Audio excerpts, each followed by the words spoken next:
Hello, everyone. Hey, welcome to another episode of The Front. Thank you so much for taking the time to tune in and join me today. My name is Mike Phillips, and I will be your host. We're here on a Wednesday night. I've got a live leadership lesson coming at you with one of my good friends here in just a moment. Couple quick reminders. Make sure that you check out the website at leadtheteam.net for free sales training, for motivational content, and for leadership tips for stuff just like this. Also, make sure you cruise on over to leadtheteam.tv and subscribe to the YouTube channel there. Click the little bell notification icon, or if you're on the Facebook page, click that live notification so you get notified when I'm going live with new episodes and when I'm uploading new content. I'm doing this generally every Wednesday. We're doing a live session like this. Or Sundays, I am doing some training that's been recorded and so forth, and I share that out most every Sunday. So I'd love to have you join me. So we're going to get started with a live leadership lesson with my friend Matt Raymond right after this. Thanks for tuning in to Lead the Teams, The Front. Yes, that's right. Here we are. And I think this way, I pointed the right direction tonight. I got my buddy Matt Raymond. He is the BDC Director of Team Auto Group. Matt, how you doing this evening, man? Good, Mike. Thanks for having me on. Yeah, absolutely. Thank you for being willing to come on the show. So you have been in automotive now you've been a leader in automotive for a number of years. And prior to that, you've got some other history. If you would, do me a favor as we're jumping in, because you are very automotive centered in this vertical. If you would spend just a minute and maybe share with our viewers your background, what it is that you do, where you come from, and where you're at right now in management and leadership. Sounds good. So originally I ended up in automotive after a career in law enforcement for about 8 years, and ended up down in Pennsylvania, originally out of New England. I grew up in Maine, but ended up in Pennsylvania. And I thought, I'll sell cars for a couple months and then look at getting back into law enforcement. And I was engaged at the time. And well, here we are, almost 9 years later. Worked at the same dealership for 8 years. It was a Toyota Mitsubishi dealership up in the Poconos. And then this past March, April, I was presented with an opportunity to come down and join Team Automotive Group based out of Salisbury, North Carolina, where we also just opened a second store out in Swansboro, North Carolina, and we'll be eventually opening our third store in the near future. It was very exciting to be a part of this. At my old store, I started in sales, couldn't sit still, so I got on the phones and started making phone calls, ended up as a BDC manager, desk manager, doing a little bit of everything, and then ultimately ended up in marketing and overseeing, BDC stuff. And so that's what led me down here to Team Auto Group, and just the direction and where they're headed really was, it was inspirational. It's a great group of people from the top all the way down. And so it was hard to leave someplace I was for 8 years, but it was really rewarding to come down here. Plus it's warmer. It's warmer than where you were at. Where did you say the previous auto group was located? Forgive me. Right in the Poconos of Pennsylvania. Oh, okay, yeah, that's right. And I think when you and I met we've known each other casually, socially on social media for some time, but we had the opportunity about a year and a half ago, 2 years ago, maybe at this point. Yeah, it was at the Rockstar Automotive Conference. I think it was actually just about a year ago tonight, if I had to guess. It's like our anniversary. Hey, everybody gets to celebrate with us, man. So, yeah, well, I think. I'm sorry, go ahead.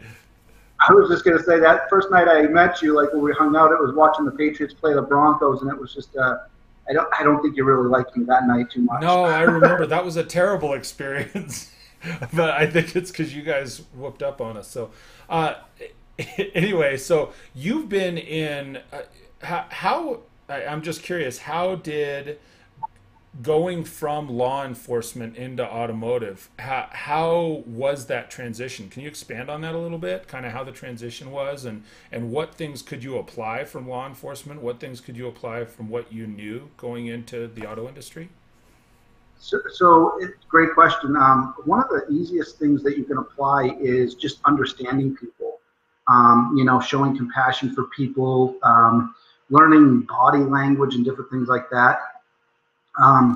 one of the harder things is that, in law enforcement, there's laws and there's rules to follow. And in car sales, somebody can tell you no and walk away, and right. you can't really do anything. Right. No, I can imagine that. So let me ask you, so when you come into, are there skills that you're still applying? You're saying, hey, the body language thing, certainly I know from my automotive career, I think that's something that's actually a really powerful tool, is to watch people's body language and so forth. Do you ever get to the spot where you're like, I'd really like to put this person in a headlock and make them buy a car? No comment. Okay. So, hey, moving forward, if there was one thing that you would say you were known for, so you went from that, you've been doing BDC, you've been a desk manager, you've been in automotive now for some time, and I know are very well respected in our community, or very well respected in your local community and in your store also. If there was one single thing that Matt Raymond is known for, if we said, hey, what would you say about Matt Raymond? What would you say that is? What do you feel that is from your perspective? I would always hope that it's people could come to me for any kind of help. I just always want to be known as the guy that people can turn to, with any kind of questions. When I was thinking about this interview and everything, I thought a lot about my grandfather, and when he had passed away, and sitting at his funeral and hearing people speak about the kind of man he was, stuff that I didn't even know he did for people. And I thought he was an awesome person to begin with. He just became that much more amazing to me after I had heard all these stories. And that's what I want. I want to be the person that, people will always say, hey, I remember that guy. Even if they didn't know me well, they will know that I was always fair and, gracious to people. I would absolutely say that I think you're fair and gracious to people. When you were saying, so you already, as we do with so much family, we all have a perception of what our family is, and we're close to them. And obviously your grandfather had maybe some hero qualities, right? And I can't pinpoint those specifically for you. But as you're saying, hey, I heard some different things about my grandfather. Is there anything that stood out that you said, man, I want to embody that? I didn't know that about Grandpa or Papa or whatever your nickname for your grandfather was. What that really stood out that you said, hey, I want that too? It was just really always going out of his way to help other people. I mean, I'll never forget the time he was driving down the road. My grandmother told me the story, and it was after I became a police officer, and there was a traffic detail going on, and he made it a point to stop and take one of our police trading cards that I had that had my face on it, and he's like, that's my grandson, and he just, they lived in Massachusetts, and he drove up for almost every one of my baseball games, an hour and 15 minutes each way, and it leads me to say that, he was a very selfless person. He would always do for other people.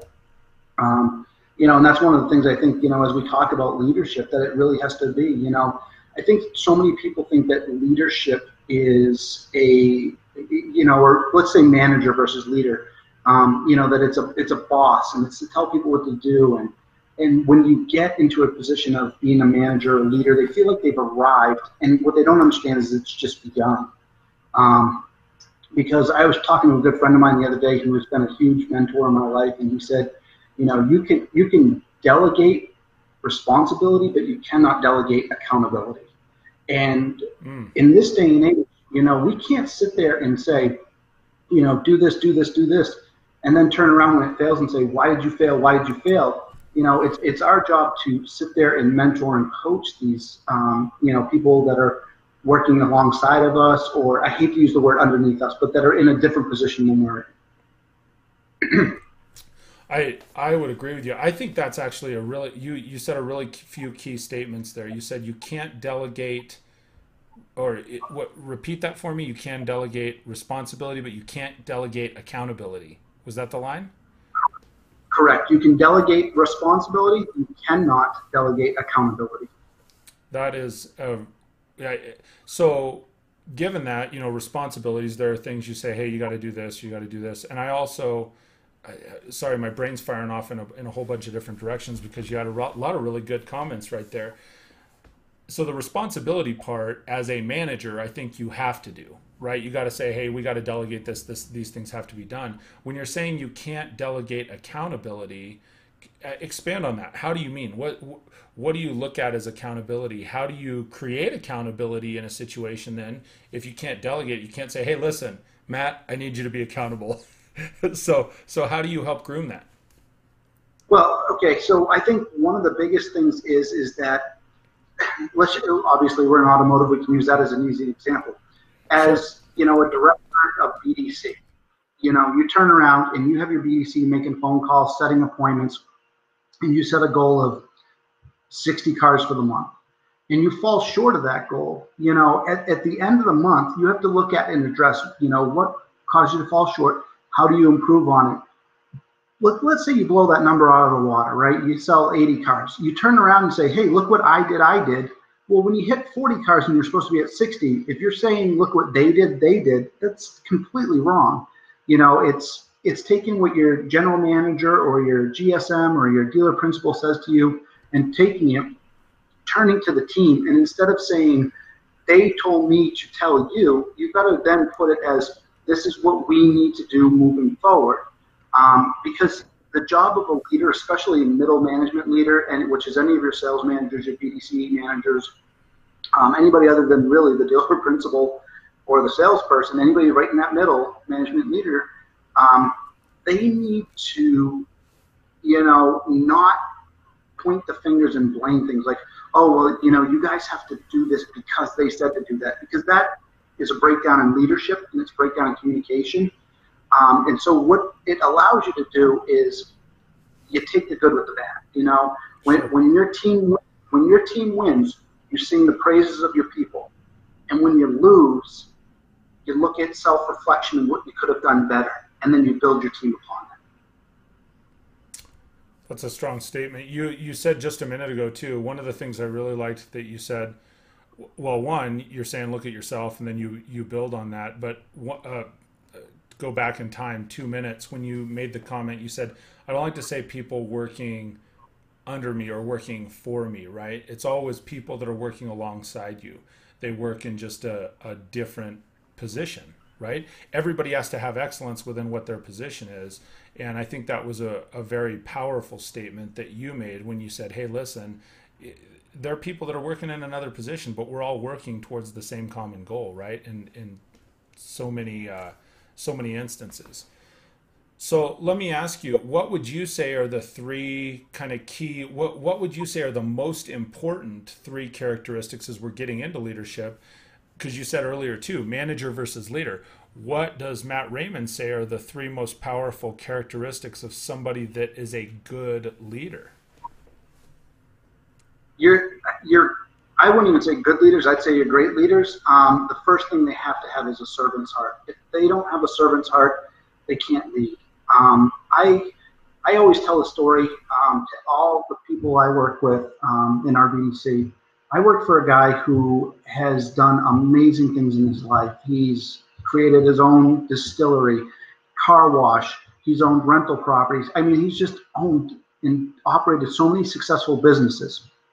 And I'll never forget the one time we were sitting there at the car wash, and I was in high school, and we're digging out the pit. And I don't know if his daughter's watching. I'm friends with her on Facebook. I said, Mr. Woods, why are you helping me? Like, you own this. And he said, I'll never ask anybody that works for me to do anything that I won't do myself. And that just really stuck with me. And so, to have a servant's heart, to lead by example, and to put, I guess putting other people first falls under the servant's heart, but to operate with integrity. Those are all good. I'll come back on the screen in a second. I'm writing that down. You said servant's heart, lead by example. And what was the third one? Have integrity? To operate with integrity. Operate with integrity. Absolutely. I've gotten away from writing things down because I go back and watch these so often, but in this case I wanted to make sure and write that down because I think they're all really good. You commented earlier too. You made a comment just a little bit ago about growing being mentored and so forth, and the people that you follow. Who are some people that inspire you, Matt? Who are some of the people? So when you're talking about, hey, these people have a servant's heart and they lead by example and they operate out of integrity, and you brought up, you said it was Mr. Woods was the name, the person you worked for, where you got some of that training? Who Yep, that was, and that. I'm sorry, go ahead. There's definitely a delay for us. Those were some of the people that did that. I mean, I had a sergeant in the police academy that had once told me, people are always watching. And if anybody has been through military or police training, they'll understand. Like, when you think that nobody's paying attention and you can just kind of sneak away and, disappear from or something, they'll find you. And then you'll be doing push-ups. But, the people that are current in my life that really inspire me and mentor me, my friend Subi is a huge mentor of mine. My buddy Owen is a huge mentor of mine. He's always, pushing me to take it to the next level. But then the dealership I work for, my variable ops director, Micah, and Kristen, have just been so inspirational in everything as we're moving forward. I mean, I came down here without my family for a couple months. Kristen was just recently on the cover of Dealer Magazine. I told her at Digital Dealer, I said, it's so impressive coming to training with somebody that is as eager to learn as I am. It's somebody in the trenches doing what I mean, I left tonight. Granted, I was coming home for this, but I left tonight before she left, and that says a lot, because so many dealer principals, they can come and go as they please, but yet to be a dealer principal that's there all the time, it's really inspiring. And, our variable ops director he's opened up his home to me. So, I don't have to stay at a hotel when I go down to our second store, and he just requires that I make my bed every morning. That's it. Right. So I had to throw you on the screen because I think it was your son that was sneaking up on there. You wanted to make sure you got on camera. Was that your boy there a second ago? My son, my daughter Lucy had said earlier, she's like, you got to mention me and my love for unicorns on the internet. I said, I'll get it in. So I'll get that plug in. How for do you her feel about too. unicorns and leadership, Matt? Make sure she's watching right now. How do you feel about unicorns and leadership, man? Well, a unicorn is a unique perspective, and I guess to be a leader, you have to be a unicorn.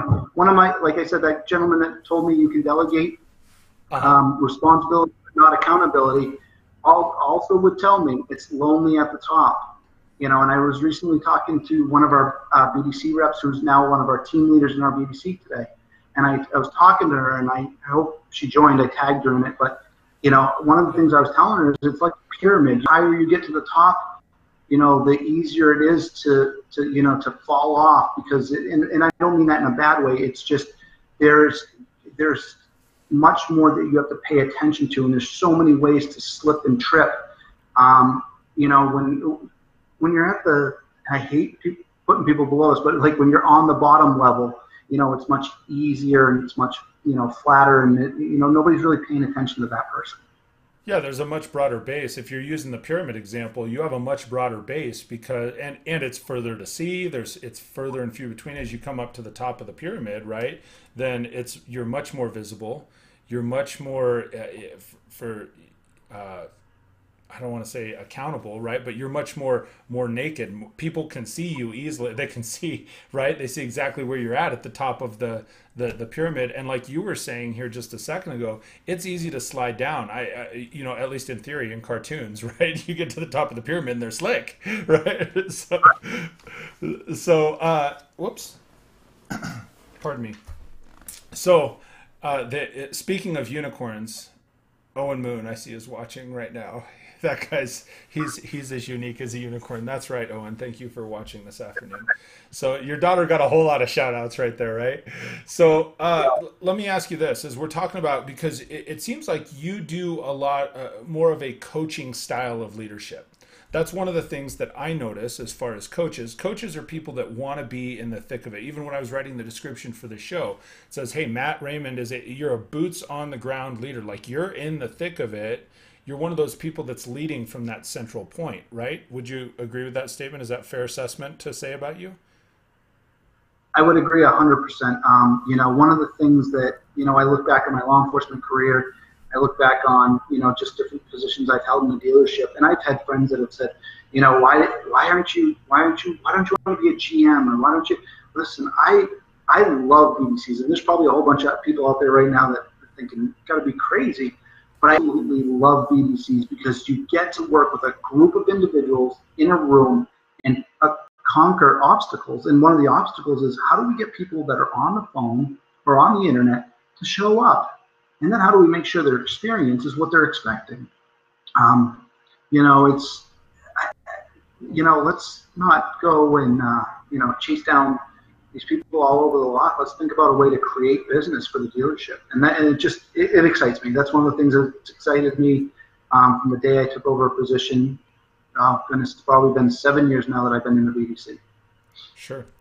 So let me ask you, since you are that boots on the ground, kind of in the thick of it style leader, mentorship versus leadership, how do you differentiate those? Do you think those are the same thing? Do you spend more time leading your people, or do you spend more time mentoring your people? Is there a balance? Because then, in addition to mentorship and leadership, you have management, right? Management skills. You have to be able to manage, in theory, the reports, and the management is managing the things, in my mind. I'm not trying to put words in your mouth, but as far as mentorship and leadership, are they the same thing? Do they bleed over into each other? How do you feel about that? So I think, like you said, managers manage things, and leaders lead people. And so to be when you're leading people, I think you can easily roll into a mentorship program. Now, there is a way to mentor people without like creating an accountability partner. And I think about some of the people I mentioned earlier, you know, where I can pick up the phone and say, hey, listen, I'm struggling with this right now. What would you do? And they say, well, I would do this, but what are you thinking? And that, you go back and forth in the mentorship role there. But I look at it more along the lines of, you know, when you talk about leadership and mentorship together, kind of looking at Jesus. You know, and Jesus with his disciples, you know, and this, you just know my background in religion, so that's why I'll use it as an example. But, you know, Jesus went out there with his disciples, and he stopped and talked to people that they would never have talked to. You know, and if he had joined up with them right in the beginning and said, hey, guys, I need you all to go out and die for me right now, they'd been like, you're crazy, boy, get out of here. But after he went and died in front of them, they saw what he did, and it was, I don't want to say easier, but they saw the reasons why they needed to do what they needed to do. So as a leader, the first thing you want to do with your team is you want to go out and lead them. The best way to lead them is by example, and to act in a way that, you know, when you leave the room, they continue to act. And that's where it rolls into mentorship. I've told every BDC agent in our department, the goal is, I never want to lose any of them. The goal is to have them all be so good they can go anywhere else and be BDC directors.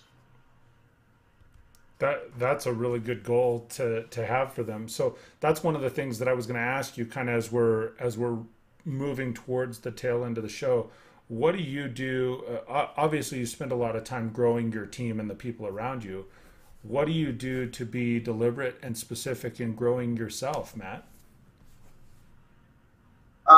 Some of the big things I do, I mean, I've gone to Digital Dealer. I've been to Rockstar Automotive Conference, spoke at a conference for Google. I spoke for Expedia with their DPS platform that they have. I got a chance to do that. And by speaking at these different things on different things that I've done with data and BDCs and stuff, it's allowed me to get to know people, to read, to listen to people. But some of the biggest things that I do to help keep myself going forward is just to continuously get out there and learn and see what's going on. But I'm more of a, you know, to bury my face in a book all the time, it's not me. I just never learned well that way. So a lot of it is, you know, seeing somebody talk about something and then going out and trying to apply it myself. And then I like to sometimes put my own little spin on it. Yeah, I like the fact there's a lot of different people as I've interviewed and as I've gotten going on the show, because for me, I've always read in places they say, you know, the average CEO reads 60 books a year. And so that's what you have to do, is you have to read all these books, right? And I enjoy reading but not 60 books a year. So that's one of the reasons I like asking other people, look, how do you grow? What are the things that you put out there? And I think it's unique that one of the ways that you grow is by teaching others, that you're saying. And I watched you when you spoke at Rockstar a year and a half ago, when I watched you speak, you made data exciting, right? And who does that, right? And Matt gets up there and seriously, based on our conversation, because you're a pretty humble, kind of laid back guy, just like the conversation right now. It's comfortable. You talk to you can say anything. And then all of a sudden you get up there and you start talking about data and you light up, and it's like, hey, this is actually this good info, right? And it was fun to listen to. So I really compliment you on that. Even and I told you that then, but I will tell you that again right now. So, kind of as we're coming to the end, because obviously you're passionate about at least those two things besides your family and your faith, God. I think that's an excellent example when you were talking about Jesus and the disciples. One of the questions I have for you here, as far as you being passionate about leadership, you being passionate about data, you being passionate about BDC, I don't think there's anybody out there that would question that, even after our conversation tonight. How would you recommend for somebody else to find their passion? Like you said, you've got these BDC agents, you want them to be able to go somewhere else and be able to be a director. What if they wanted to do something else? How do you encourage other people to light their fire and groom themselves and find their passion? I think the biggest thing is to try new things, except for drugs. Drugs are bad, but to try new things. Get out there and if you think maybe I want to go down the BDC road, try sitting in the BDC for a day. If you want to be a desk manager or a general manager, general sales manager, and there's plenty of people in the auto industry that will allow and mentor and talk to you and share with you their experiences, their excitement, and their frustration. Don't get me wrong, there's things that will frustrate anybody in any job or career, however they word it. I always like to look at it as a career. But for me, I think the biggest thing is getting in there and just doing it. I mean, one of the biggest things that I've really enjoyed over the last couple months is bringing on a new store, getting to go into a new store and show them how to use our CRM and how to use it properly and make sure they're using it. And then, like, I was just down there the other day and I went in and I was sitting in on something, and it took me about, 10 seconds to look at it and go, wait a second, this has got to go this way and do it that way. And, and hopefully I showed them a faster way to do something. And that's exciting to me, to teach and to train, to educate people. And so I think for, other people, it's just to kind of do something. Maybe someday try to teach somebody or to speak to a group or to, volunteer somewhere. And then, the next time try to build something or create something, and there will be where you find your passion. And then you take that passion for what you like to do, whether it's to speak or to teach or to train or to build, and then associate it with other things. Whether, let's say you're somebody like software stuff and you found a passion for trying to build new software, get creative, try to create your own product, get on Shark Tank, do something awesome. I think those are all good pieces of advice. So try lots of things, right? Try it all. And when you get something, make sure that you continue to accentuate it and keep growing. So any final thoughts, any final words for our audience, any pieces, whether having to do with leadership or some different area, any final thoughts to take us out, Matt?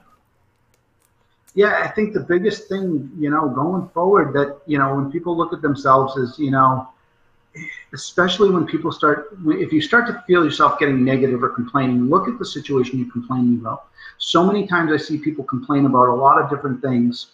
And the one common denominator in those complaints is themselves. So sometimes it takes looking inwards to be able to see the bigger picture. And when it comes to leadership, I think we forget where we came from when we're leading people.